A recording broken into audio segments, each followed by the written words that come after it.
Day 1. I defy expectations. Hey, beautiful, welcome back. Today we're talking about something that's going to shift the entire atmosphere around your life. We're talking about defying expectations. You know what I've noticed? The world loves to put us in boxes. You're too much of this, not enough of that. Stay in your lane.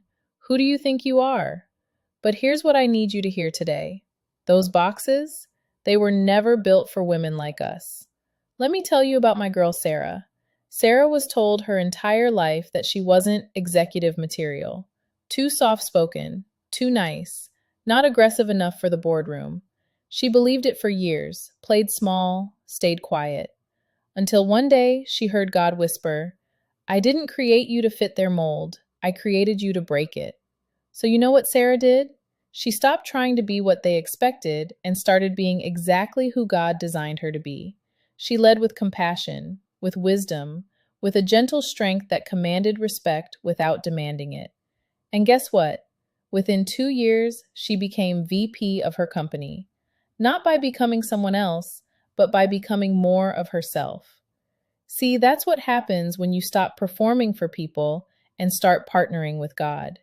Today's declaration says, I boldly accept the challenge to do the impossible because impossible is where God shows off.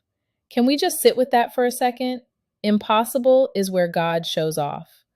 That thing you've been told you can't do, that dream that seems too big, that calling that feels too bold, girl, that's exactly where you need to be. Because when you're in over your head, that's when God gets to be God. That's when he gets to show the world what he can do with a willing woman who refuses to be limited by human expectations. You think Moses thought he could lead a nation? You think Esther thought she'd save her people? You think Mary thought she'd carry the Savior of the world? They were all ordinary people who said yes to an extraordinary God. So here's what we're doing today.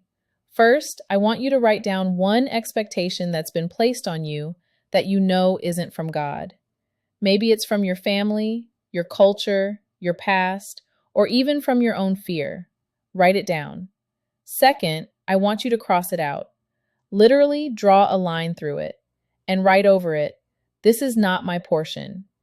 Third, replace it with what God says about you. Not what they say, what God says. You are chosen. You are called. You are capable. You are covered. You are more than enough because Christ in you is everything. Listen, I know it's scary. I know stepping outside of expectations feels risky. But can I tell you something?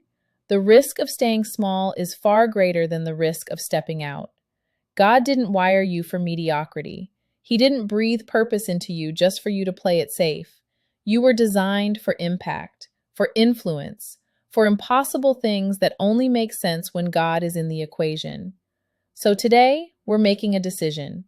We're choosing to defy every box, every limit, every low expectation that's been placed on us. We're walking in purpose, dripping in grace, and we're finishing our race with excellence and love.